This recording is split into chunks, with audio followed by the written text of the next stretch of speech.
The airport siren blared, cutting through the foggy morning. In that instant, no one on the ground or in the sky knew that a single flight was about to redefine the meaning of human dignity. Flight SA-7110 of Stellar Air was taking off from New York to London, seemingly just another transatlantic journey. But for Paige Mallory, the famously cold and commanding chief flight attendant, today was simply another shift. To her, people fell neatly into two categories, those worth serving and those worth ignoring. Paige prided herself on being able to read a person within seconds. A tailored suit, a gleaming watch, a diplomatic passport, or the opposite, a worn coat, a scuffed suitcase. That was all she needed to decide how wide to smile, how low to bow, and how sincerely to say, "Thank you." And this morning, on her passenger list, seat 12B was occupied by a middle-aged black woman flying alone, Economy Plus. Nothing special. Perfect. Because that was exactly what she wanted, Doctor. Maya Ellington, 50th&6, rolled her small silver suitcase up the jet bridge. Grey turtleneck, faded indigo scarf, simple flat shoes. No diamonds, no assistants. Only calm, steady eyes, the kind that had seen an airline collapse and rise again from ashes. 3 years earlier, Maya had sold her entire stake in a major tech firm and used both the fortune and her late husband's legacy to save a dying airline.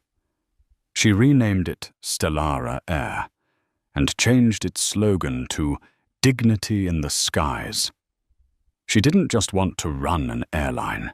She wanted to return a sense of humanity to every passenger, something the world seemed to have forgotten the moment an aircraft door closed. But in recent months, reports had begun piling up on her desk. Passenger complaints, anonymous emails from junior crew, cold, blunt reviews, rude staff, discriminatory behavior, no respect for customers. An advisor once suggested sending a covert inspection team. But Maya had said, "If I want the truth, I'll hear it with my own ears." And today, the owner of Stellar Air sat quietly in seat 12B, and no one knew it.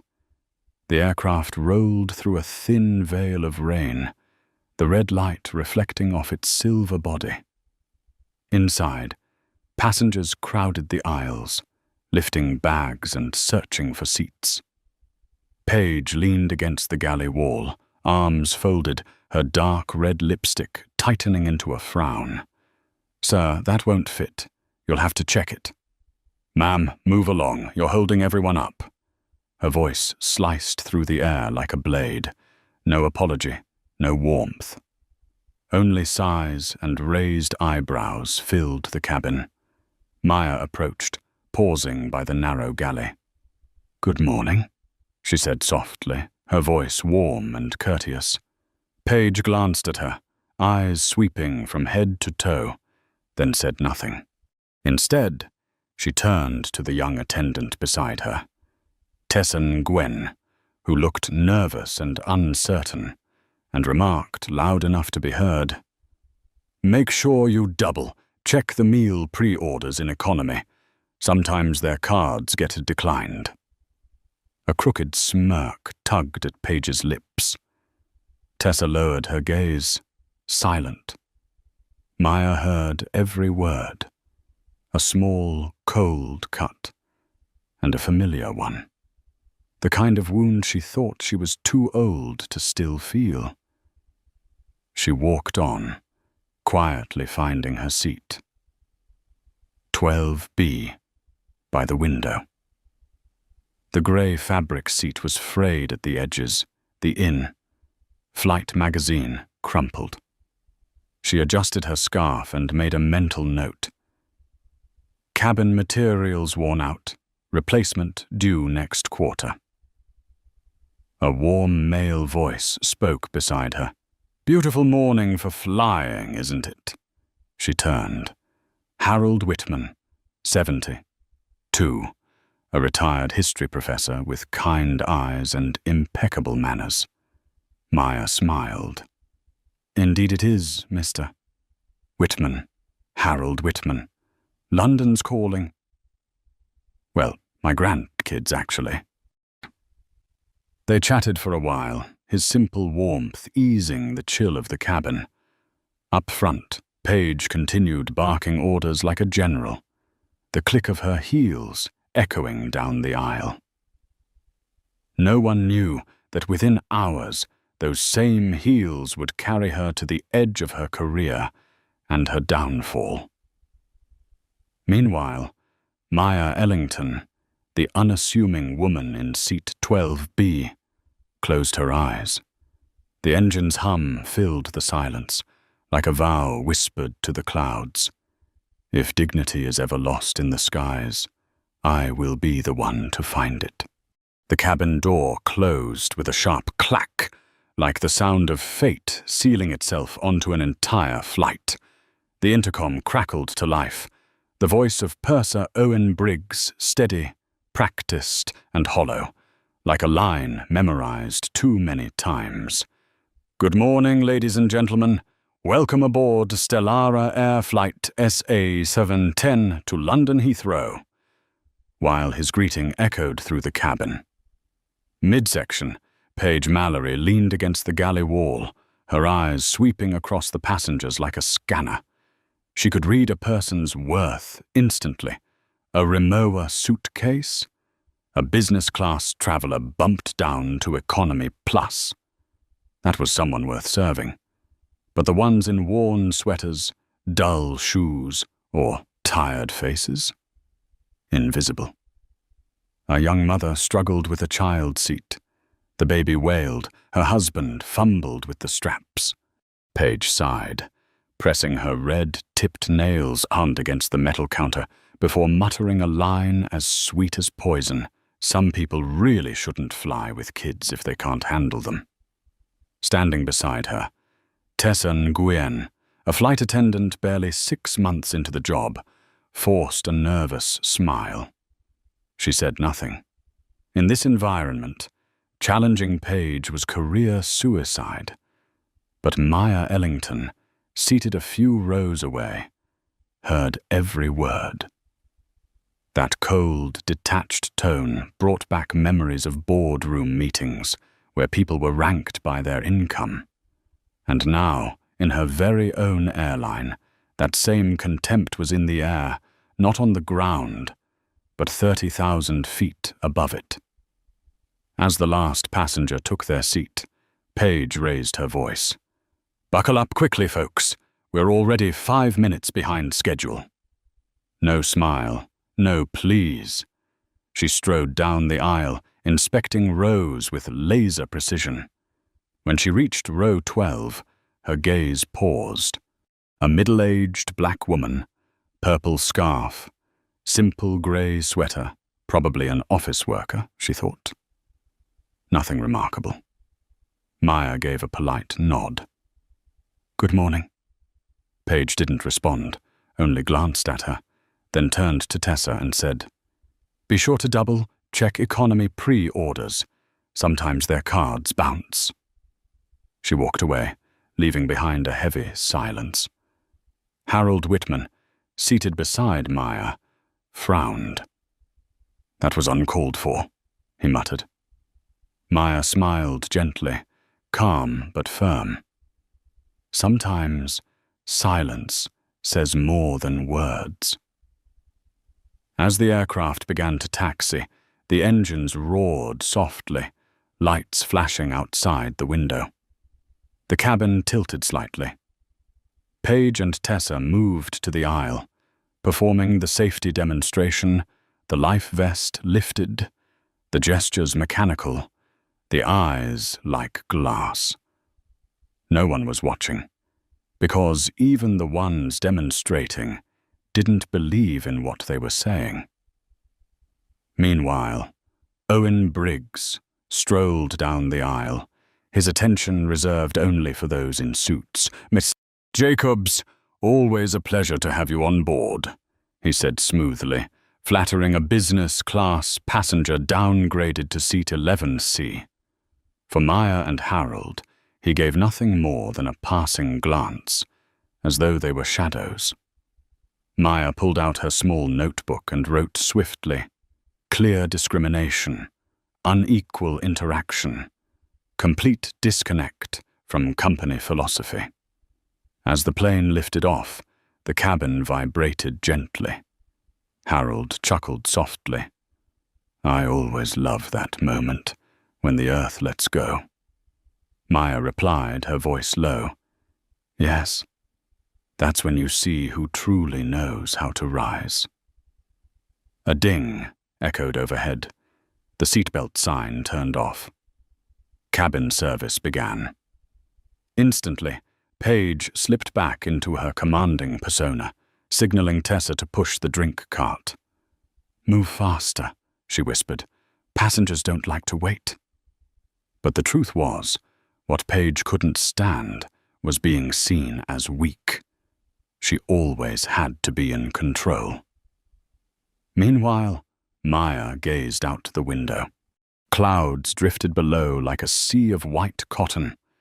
She took a slow breath, listening to the engine's hum, the heartbeat of the creation she had built with faith and memory. Then her expression darkened slightly. From that view, Stellara Air was flying its route perfectly, but its spirit was in free fall. Paige strode down the aisle again, eyes cold, unblinking. As she passed row 12, she paused. A strange chill ran down her spine, as if the woman in 12B was observing her, not the other way around. She flipped her hair, scoffing quietly. "Just another passenger," she told herself. But if Paige Mallory had known that the ordinary woman in that seat actually owned the airline she worked for, she might not have walked past row 12 with that same look of contempt. Because only a few hours from now, those very eyes would witness the hell she had created, stretching from the economy cabin all the way to her own termination notice. The clatter of the service cart echoed down the aisle, the familiar sound of every flight, but this time it rang like the tightening of a chain. Tessa Nguyen struggled to keep calm as she pushed the heavy cart between rows of seats, repeating the same rehearsed lines over and over. "Would you like something to drink? Coffee, tea, or juice?" Beside her, Paige Mallory followed closely, her eyes scanning the cabin like a guard patrolling her territory. Every time Tessa paused for more than a few seconds, Paige lowered her voice, hissing like a threat. "Keep it moving, rookie. We're not running a spa." From row 12, Maya Ellington watched quietly, her gaze connecting the invisible dots of truth. She saw the way Paige leaned in to chat with a man in a tailored suit in row 11, her voice suddenly turning honey, sweet. "Another glass of red, sir? Compliments from the crew." But only a few steps later, when facing ordinary passengers, that sweetness vanished, replaced by fatigue, irritation, and a chill sharp enough to cut. Owen, the purser, didn't seem to care. He lingered in the galley near business class, laughing over the interphone with the CO, pilot, leaving the economy cabin to fend for itself. The cart crept closer to row 12. Tessa tucked a strand of hair behind her ear, voice trembling slightly. "Something to drink, ma'am?" Maya smiled gently. "Just water, no ice, please." Harold Whitman, seated beside her, added, I'll take a ginger ale, thank you. As Tessa poured the drinks, Paige appeared, her red, painted hand slamming onto the cart's handle. Tessa, they need you in premium to help with the wine service. I'll handle this section. Her tone was sugary, but her eyes were cold as frost. Why, yes, Miss Mallory. Tessa scurried away, not daring to look back. Paige turned toward row 12. She filled Harold's cup perfectly, precise, professional. Then she reached for Maya's cup, scooping ice to the brim and pouring only a small splash of water. Maya looked down, her voice calm. I'm sorry. I asked for no ice. Paige froze, the plastic cup glinting in her hand. She sighed, long and theatrical. We're serving 200 people, ma'am. You'll get what you're given. The cup landed hard on the tray in front of Maya, the sound of plastic striking metal sharp and final. A splash of water jumped, darkening the edge of her grey sweater. In that instant, Harold Whitman turned, his face tightening with anger. "Excuse me," he said, his tone low but firm. "The lady made a simple request. There's no need for that tone." Paige narrowed her eyes, tilting her head, her words cutting through clenched teeth. "Sir, I'm the senior attendant on this flight. I think I know how to pour a drink. I'd advise you to stay out of it." Then she turned back to Maya, her smile twisting into a smirk. "Anything else I can get you? A coloring book, perhaps? Something to keep you entertained?" The words fell into dead silence. A man across the aisle snickered. Someone behind whispered, "Oh my God." Maya didn't respond. She simply met Paige's eyes, a steady, dangerous calm, like the surface of a lake hiding a storm beneath. Then she spoke softly, each word deliberate. "No, that will be all. Thank you." Paige let out a faint, mocking laugh, victorious, and pushed the cart onward, her heels striking the floor in sharp, steady beats. Maya picked up a napkin, dabbing at the water on her sweater, each motion delicate, as though she were wiping away someone else's arrogance with her composure. Harold leaned toward her, his voice filled with empathy. "That was completely out of line. You should report her." Maya smiled faintly, her tone smooth as a blade. "Don't worry, Mr. Whitman. I'm taking notes." Outside, clouds drifted past the wings, white as a burial shroud. Inside Maya, silence became the rhythm of restrained fury.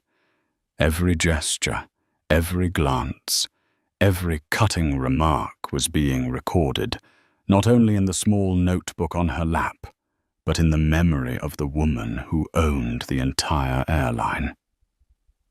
Meanwhile, Paige continued down the aisle, smiling and chatting, feeling pleased with herself.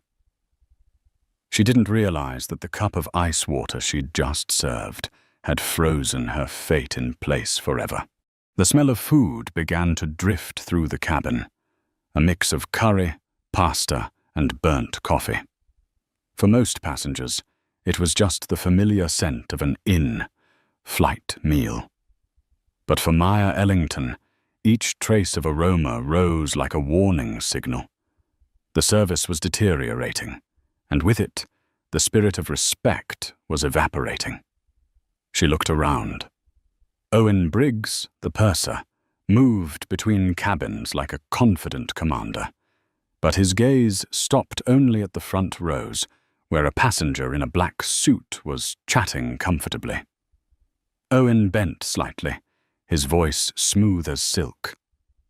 "Still all good, Mr. Jacobs? Another wine, perhaps?"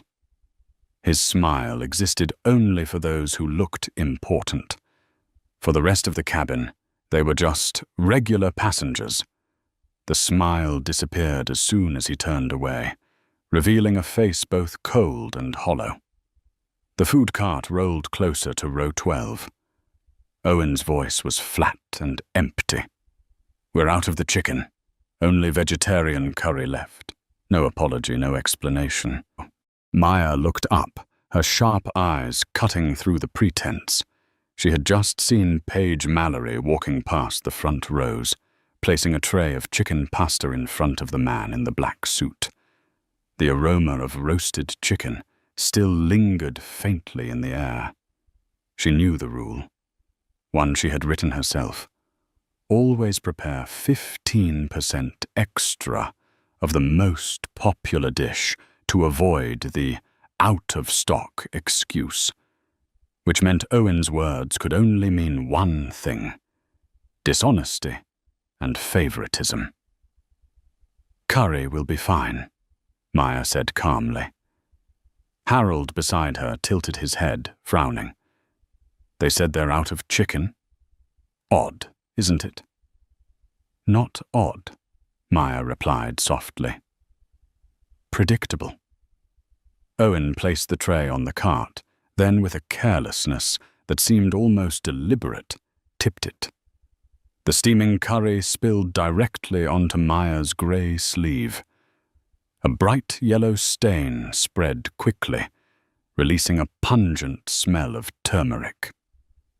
"Oh, for," Owen muttered, cutting himself off with a frustrated sigh. He grabbed a napkin, dabbing at it clumsily, only spreading the mess wider. "It'll wash out," he said dryly, and pushed the cart forward as if nothing had happened. The cabin fell silent. Harold's mouth dropped open. "Unbelievable," he whispered. Maya looked down at her sleeve. The curry was still warm, but what burned more was the cold indifference of the man who had spilled it. This was no longer a service mistake. This was contempt, systematized and accepted. She lifted her gaze. Up front, Paige Mallory leaned against the galley wall, her eyes angled toward Maya, a thin smile curling like a blade. Their eyes met for a brief moment. Paige tilted her chin slightly, as if to say without words, "So who's the low-class passenger now?" Inside Maya, something stirred, a feeling both painful and sharp. She was no longer just an observer. She had become the test subject of her own company's illness. If she wanted to save Stellara Air, she would have to let that illness expose itself completely raw, undeniable. She reached for her small notebook and opened to a new page. Her pen moved with precision. Senior Attendant, Paige Mallory, hostile behavior, purser, Owen Briggs, negligence, bias, false report of supply shortage, immediate systemic rot visible. Harold leaned closer, his voice low but concerned. "You're taking this very calmly, Miss Ellington. I'd be furious." Maya smiled faintly, a mix of sadness and resolve. "Anger burns fast, Mr. Whitman. I need something that lasts longer." "Like what?" "Proof." She straightened her posture, gently folding a napkin over the stain, her eyes drifting to the window. Beyond the glass, the grey sky stretched endlessly, the aircraft wings slicing through clouds like a blade. A soft light reflected off the glass of water on her tray, the same cup that Paige had slammed down hours earlier like a declaration of war. Somewhere deep within her, Maya felt a line had been crossed. This was no longer about a few rude employees.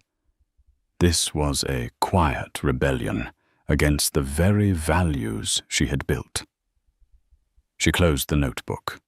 In her eyes burned something both cold and fierce, the same restrained fire that lived in a jet engine's core.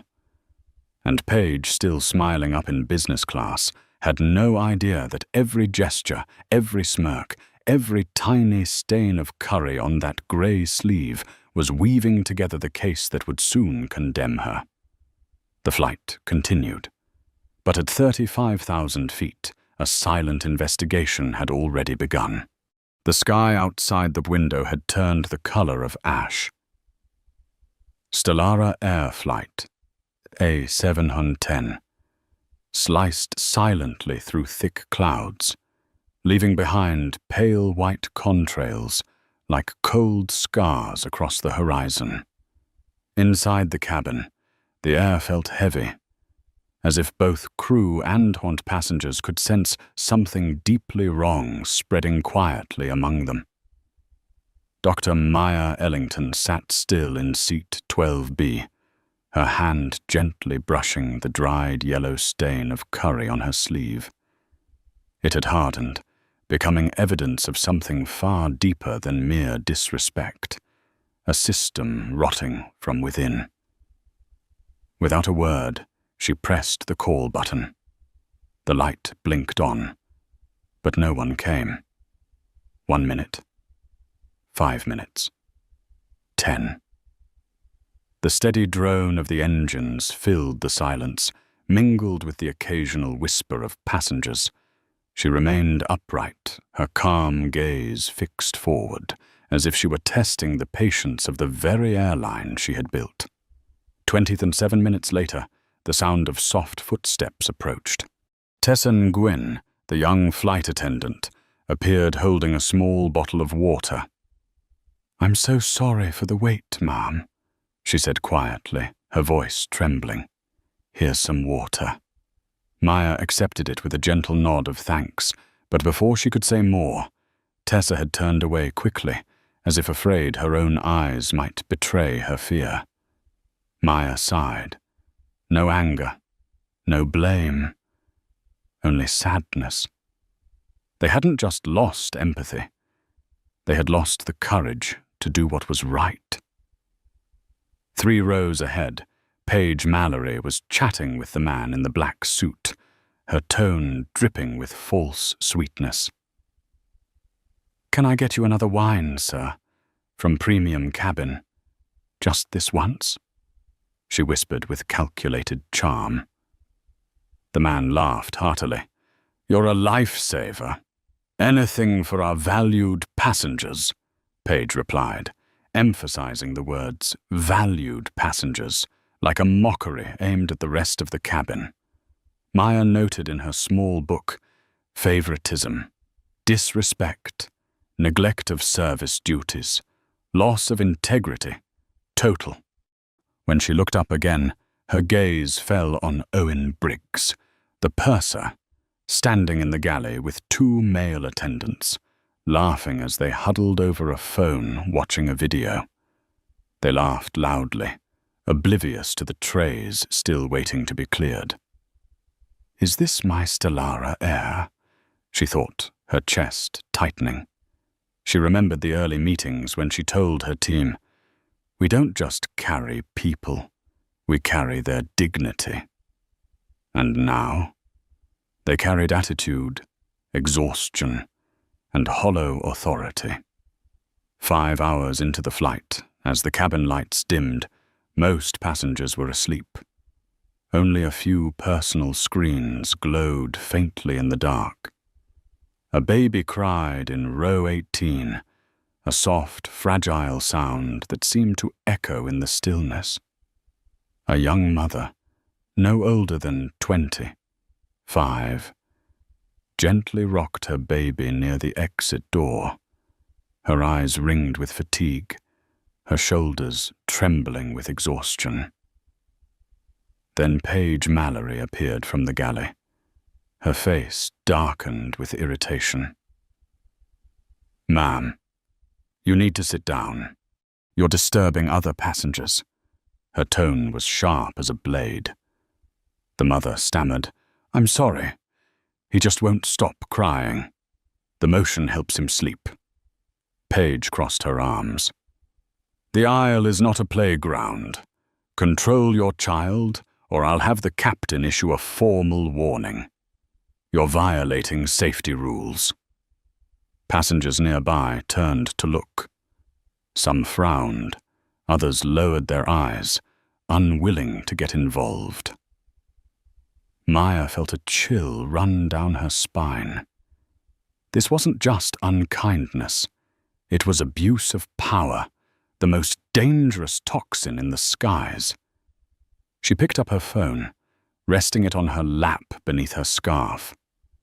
One tap, and the recorder app blinked to life. Evidence, she thought. No words were stronger than the truth, recorded as it happened. Half an hour later, Maya saw Tessa walking by. She raised her hand slightly. "Excuse me, dear," she said softly. "That young mother needs help.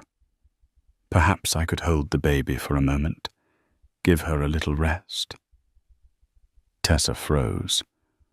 "Oh, I don't think Miss Mallory would like that." Maya looked at her gently but firmly. "It's not about what Miss Mallory likes. It's about what's right." At that moment, Paige returned, her voice icy. "Is there a problem here?" Maya answered with perfect composure. "No problem. I was suggesting we offer some support to that mother and child." Paige let out a dry laugh and shook her head. "Oh, so you think you're part of the crew now? Let me make this clear. You're a passenger. If you get up again, I'll have you restrained. Do you understand me?"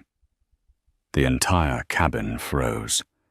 No one dared breathe. Tessa kept her head down.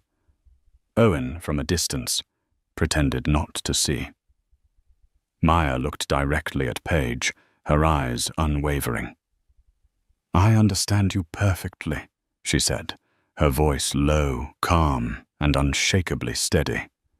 Beneath her scarf, the phone kept recording, its small light blinking like the open eye of justice high above the clouds.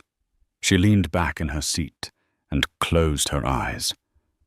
Not to rest, but to organize her plan. She had everything now: evidence, witnesses, and truth. When the plane landed in London, it would not be just another complaint. It would be a reckoning at 35,000 feet, and Paige Mallory, along with her entire crew, would face the consequences not through shouting, but through the quiet, undeniable power of the woman in seat 12B. A soft bong echoed through the cabin, signaling the plane's descent. Morning light over London seeped through the windows, washing the cabin in a pale gold glow. Suddenly, the entire crew seemed to transform. Smiles appeared, voices softened, gestures turned graceful. It was a performance rehearsed 1,000 times. Paige Mallory adjusted her hair, picked up a silver basket of wrapped candies, and walked down the aisle with a honeyed voice. "Thank you for flying Stellara Air." The same passengers she had snapped at earlier were now granted a smile, a false gesture of grace. When she reached row 12, Paige paused. Her eyes swept from Harold Whitman to Maya Ellington, and with deliberate indifference, she skipped Maya and offered the basket to the passenger behind her. A small gesture, yet it carried the full weight of her contempt throughout the flight. Harold stiffened. He saw it, understood it, and his voice trembled with restrained anger. "That's it. The moment we land, I'm demanding to speak to the captain. This is unacceptable." Maya placed her hand gently on his arm, her voice low but steady. "Your integrity does you credit, Mr. Whitman. But please, allow me to handle this." Her eyes gleamed like forged steel. Harold met that look and nodded. The landing gear struck the runway with a thunderous thud, shaking the cabin. Seatbelt clicks echoed in unison as passengers exhaled with relief. Everyone rushed to grab their bags, make calls, and power on devices. Everyone except one. Maya Ellington remained seated, her hand resting lightly on her handbag, her gaze fixed forward. In her mind, every detail of the flight aligned: the attitudes, the abuse of power, the favoritism, the silence. Every piece fit perfectly. At the exit door, Paige and Owen stood side by side, faces adorned with painted smiles. "Goodbye. Thank you for flying with us." As passengers filed out, Paige met Maya's eyes. She smirked and winked, a small, triumphant signal that said it all. "I win. You're nobody." Maya didn't respond. She let Harold and a few others step off first, then reached up and pressed the call button. A soft ding rang out, but in the tense silence, it sounded like the opening bell of a trial. Tessa Nguyen, the young flight attendant, approached nervously, fatigue and confusion etched on her face. "Yes, ma'am. We're deplaning now." Maya looked at her directly, her tone calm, deliberate, and laced with authority. "Please inform your purser, Mr. Briggs, and senior attendant, Ms. Mallory, that I would like a word with them. Also ask Captain Cole and First Officer Park to join us. We can use the forward galley. Tell them not to disembark yet." Tessa blinked, frozen.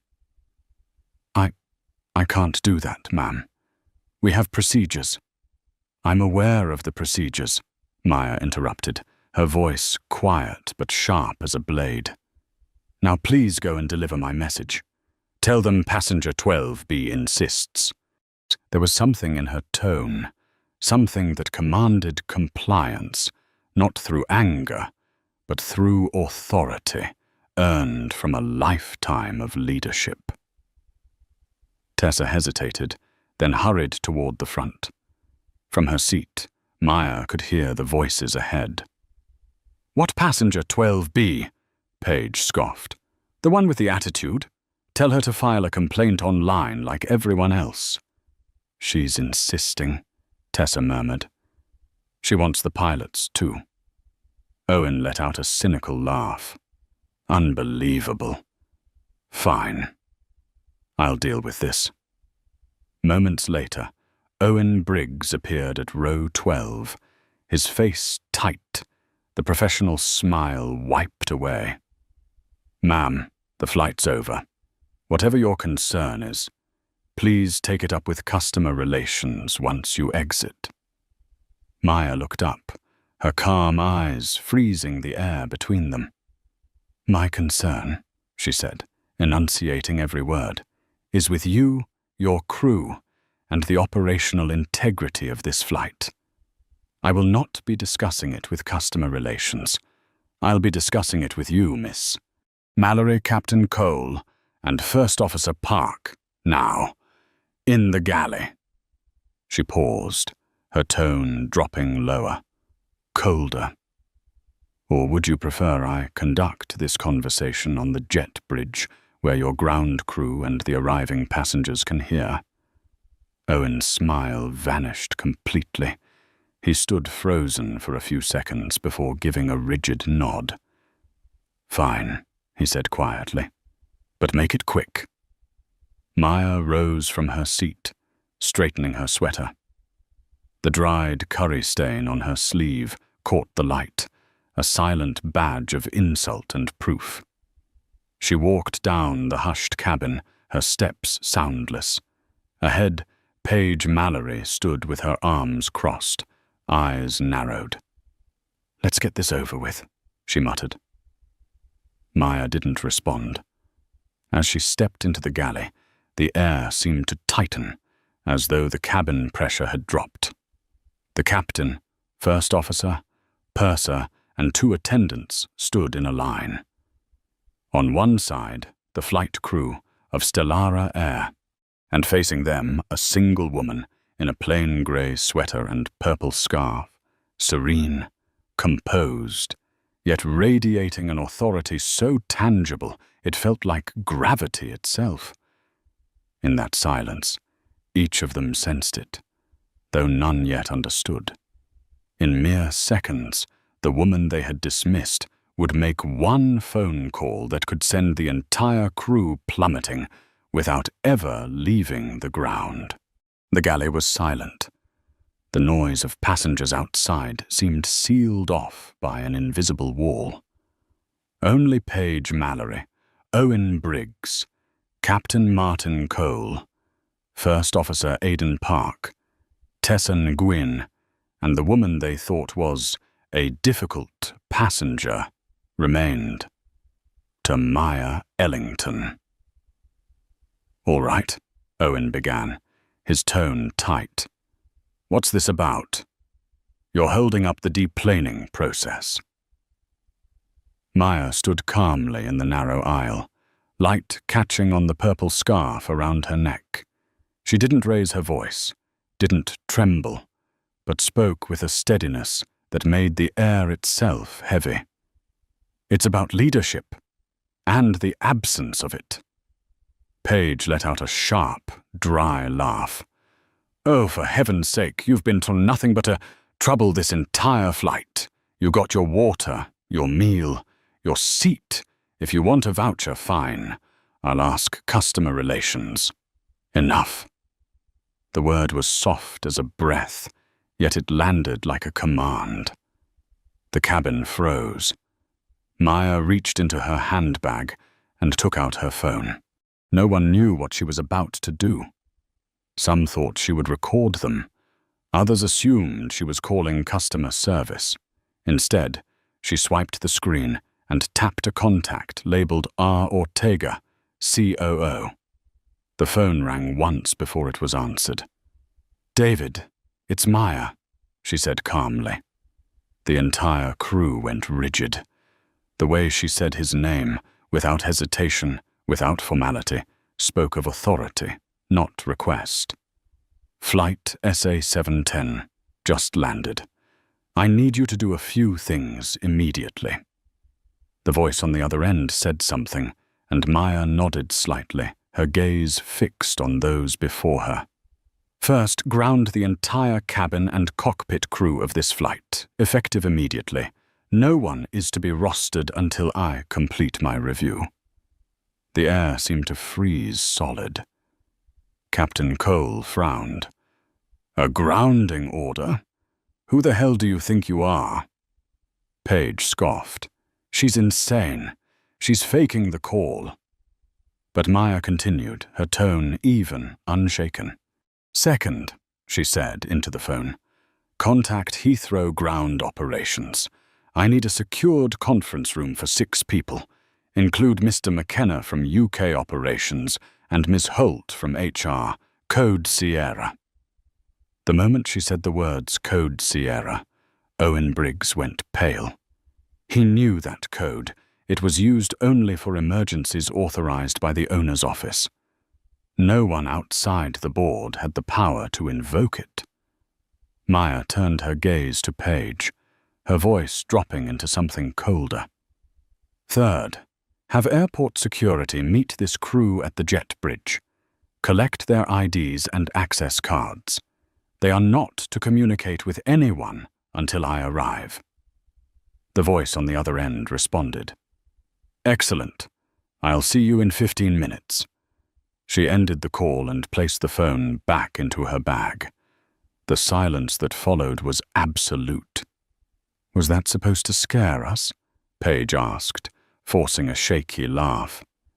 "You can fake as many calls as you want, lady, but you have no authority here. This is our aircraft." Maya lifted her head, and the look in her eyes made the space seem to shrink around them. "Your aircraft," she said softly, her voice smooth but razor sharp. "No, Miss Mallory, that's where you're mistaken." She stepped forward, and the light fell across her calm, unflinching face. "Captain Cole," she said evenly, "my name is Dr. Maya Ellington. 3 years ago, I purchased this airline. I rebuilt it. I rebranded it.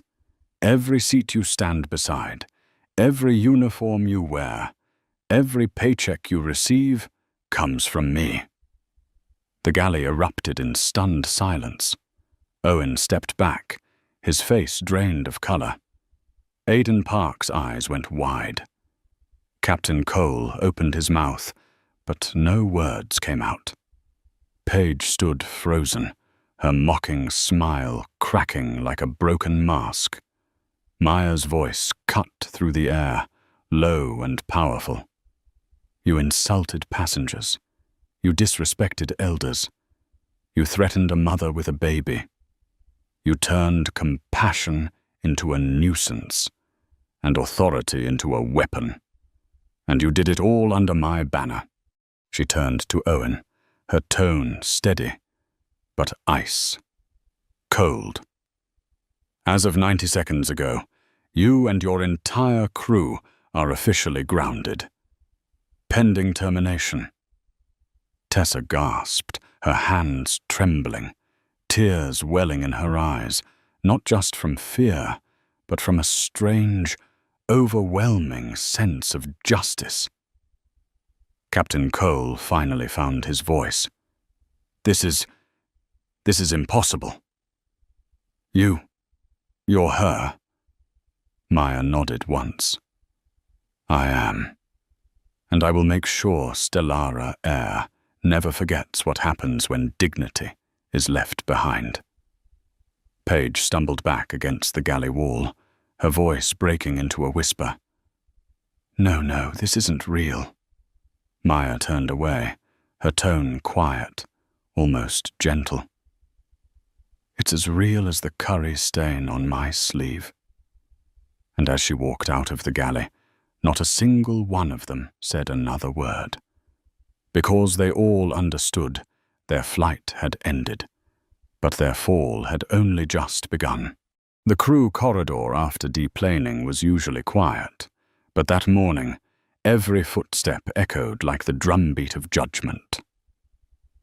Paige Mallory led the line, her back straight, face tense, the click of her heels on the metal floor ringing sharp and cold.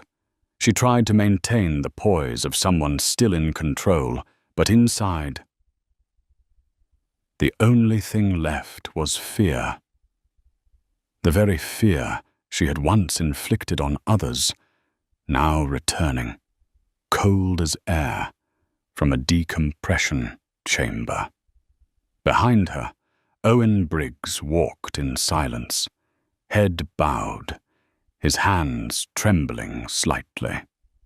Captain Martin Cole and First Officer Aidan Park followed at the rear, 2 men who had once commanded hundreds of lives, now stripped of authority, moving like the condemned. In the middle of the group was Tessa Nguyen, her eyes red, throat tight, heart pounding painfully with every step. They walked through the narrow airport corridors, escorted by 2 security officers. Every door they passed, every curious glance from ground staff, sliced through their pride like a blade. No one spoke. No one dared. Everyone knew what Code Sierra meant. It was invoked only in one situation, when the airline's owner intervened personally. The conference room waiting for them was deep within the restricted operations area. Grey walls, a long black glass table, and cold white lights that exposed every flicker of fear. 3 people were already there. Rafael Ortega, Stellara Air's COO, stood at the head of the table, his sharp features carved by decades of precision. Ingrid Holt, the Director of Human Resources, had eyes as sharp as razors. And Stuart McKenna, head of UK operations, known among pilots as the living black box for his unforgiving discipline. "Sit down," Raphael ordered curtly. The scrape of chairs filled the room. None of them could sit upright. Tessa hid her trembling hands under the table. Owen stared at his reflection in the black glass. A pale, hollow face that no longer resembled the man who once took pride in his work. Captain Cole sat rigid, trying to maintain his military composure, though sweat glistened at his temple. Paige no longer smiled. Her eyes were wide, darting, searching for a crack in the nightmare. The door opened. Maya Ellington entered. She wore no luxury suit, no security escort. Just a grey sweater and a violet scarf. Yet every head lowered the moment she walked in. She moved slowly to the head of the table and placed down a small black notebook, the same one that had been with her throughout the flight. The dried curry stain on her sleeve caught the light, a mark that had become impossible to erase. "Good afternoon," she began, her voice calm but filling the room. "For those of you who don't know me, I am Dr. Maya Ellington, owner and chairwoman of Stellara Air." No one breathed. Her tone needed no volume. Each word landed like the strike of a gavel. "8 hours ago," Maya continued, "I boarded flight SA-710 as a regular passenger. I experienced firsthand what has gone terribly wrong with this airline." She opened the notebook. Her handwriting was neat, precise, merciless. "Ms. Mallory." Paige flinched. Maya looked up, meeting her eyes. "Your behavior wasn't merely unprofessional. It was malicious. You made a racially charged remark during boarding, targeted me with sarcasm, and humiliated a passenger for asking for no ice.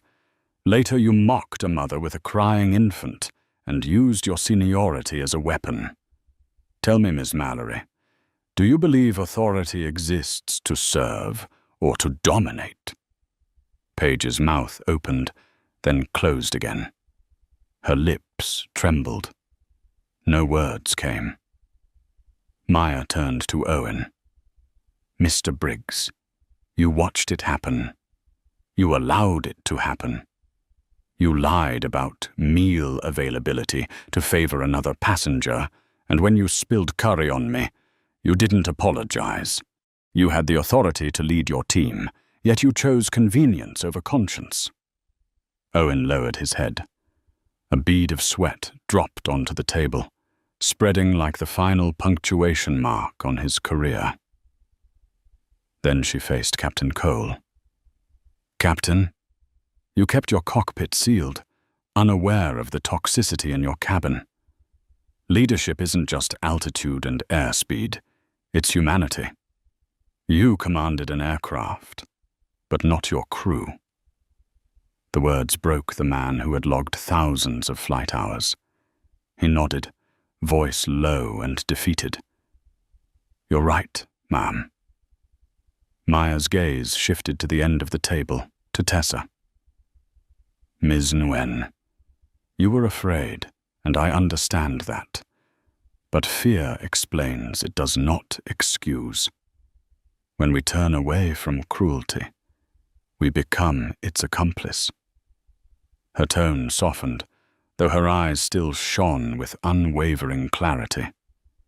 "I hope you learn that courage is doing what's right, even when your voice shakes." Tessa broke down, tears spilling onto her sleeve as she struggled to contain them. Maya closed her notebook, folding her hands over it. "My late husband and I built this airline on one principle: dignity in the skies. It's not a slogan, it's a promise you've broken." She glanced at Rafael Ortega, who gave a firm nod. Maya's next words were clear and final. Effective immediately, your employment with Stellara Air is terminated. All of you. No protests, no pleas. Only the suffocating silence of collapsing careers.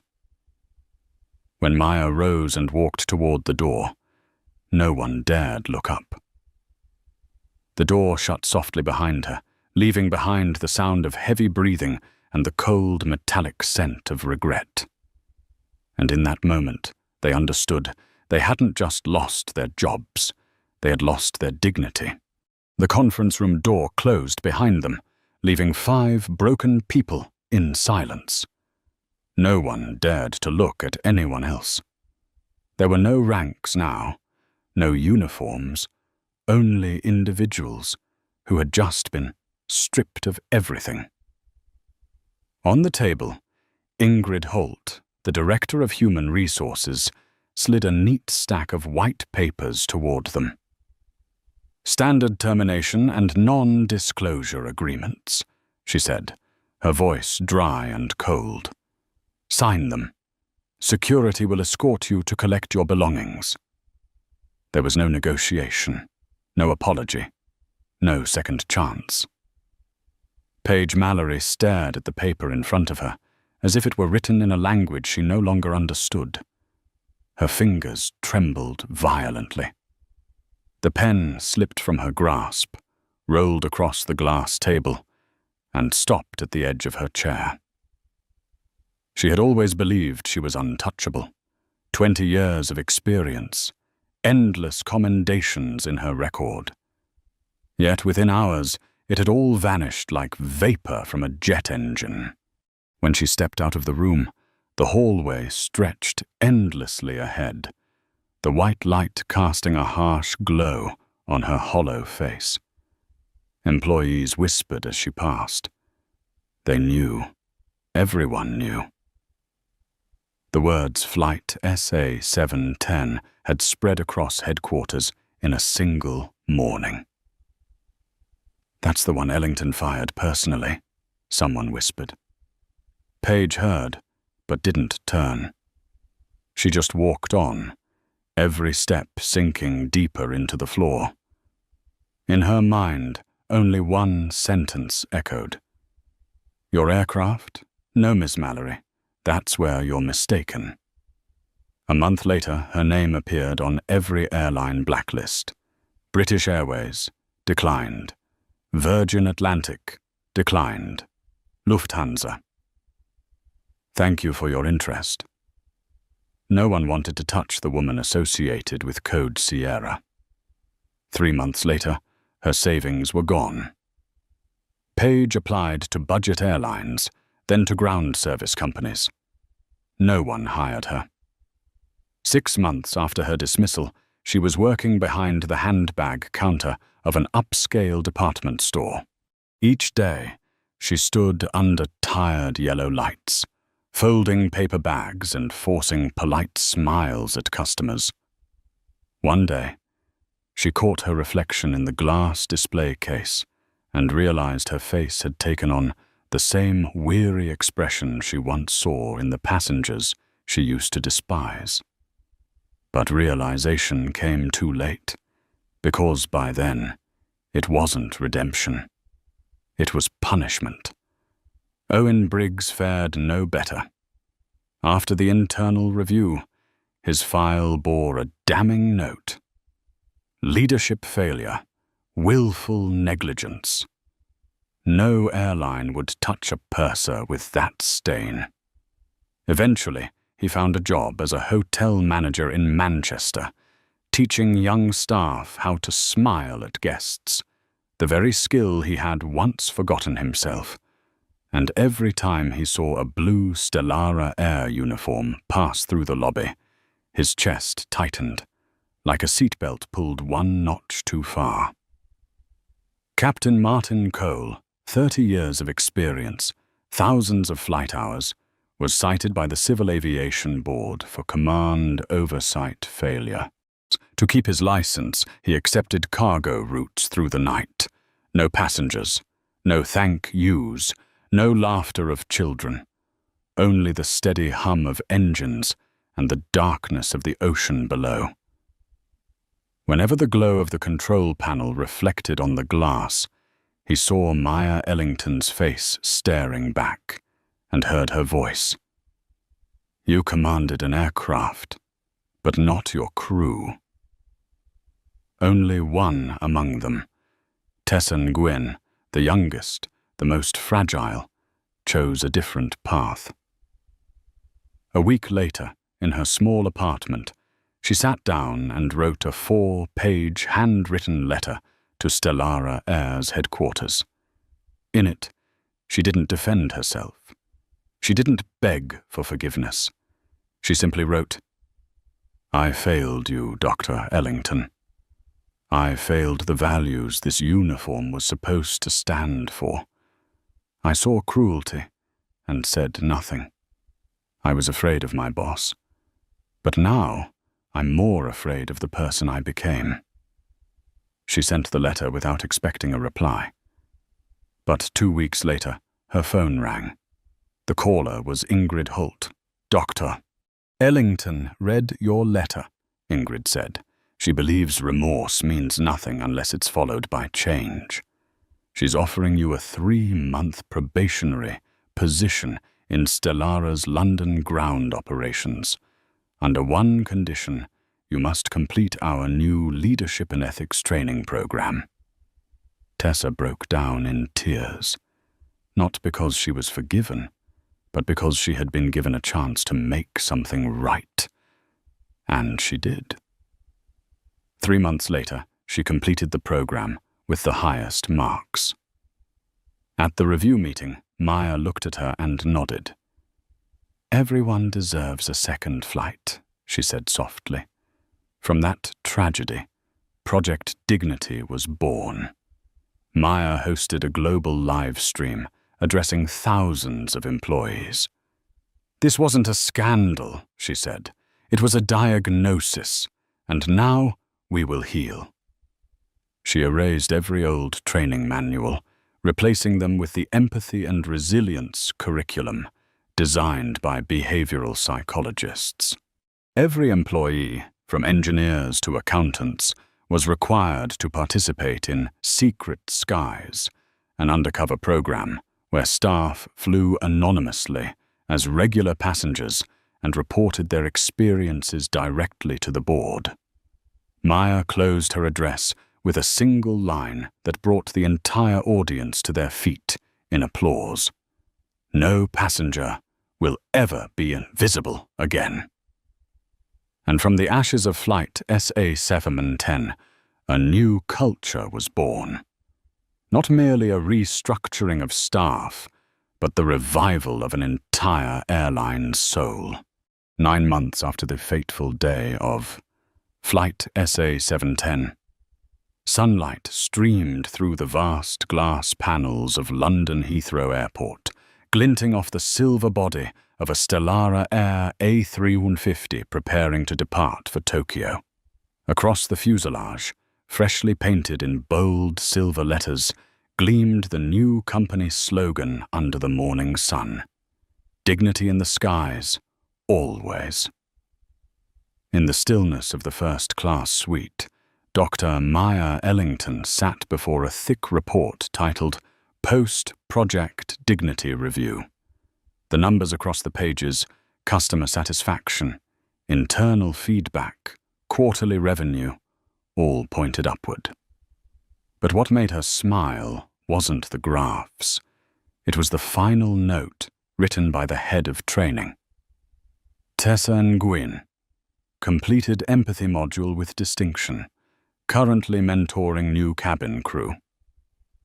She set the pen down just as the soft voice of a young flight attendant came over the intercom.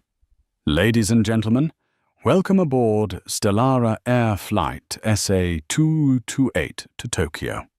The voice carried warmth, real warmth, the kind that had once vanished from these skies. Maya looked out the window. Sunlight spilled across the tarmac, stretching toward a pale blue horizon. Then came a gentle knock at her suite door. "Excuse me, Dr. Ellington," a young voice said softly. Maya turned. A young flight attendant stood there, her face still fresh, her confidence touched by humility. "I'm sorry to disturb you," she began. I wanted to say thank you." Maya tilted her head. "For what?" The young woman smiled, her eyes shining with genuine emotion. "For what you did for this company. I joined Stellara a year ago. Everyone told me it used to be different, cold, strict. But after the new training, everything changed. We heard about that transatlantic flight. We don't know all the details, but it made us proud to wear this uniform again." Maya's smile deepened, soft and sincere. "That's good to hear. Now we know," the attendant continued, "our job isn't just about serving drinks. It's about taking care of people. You made us remember that." She bowed politely and left, leaving Maya alone in the quiet cabin. Maya watched her stop mid-aisle, kneel gently beside an elderly passenger to help with his seatbelt, smiling with genuine kindness. Her gaze swept across the cabin. A male attendant was helping a mother with her child's luggage. The purser, once known for his stiffness, now crouched beside a passenger, speaking with respect in his eyes. There were no sighs, no fake smiles, only the warmth of human connection. The engines hummed softly as the aircraft began its climb. Maya rested her hand on the wooden table beside her, where a faint scratch still marked the surface, like the old yellow curry stain once etched into her sleeve. But now, she didn't see a blemish. She saw a reminder. At 35,000 feet, she thought of those who had fallen after that flight: Page, Owen, Captain Cole, and the others who had walked out of that room in silence. Not with resentment, but with understanding, because without them, Stellara would never have awakened.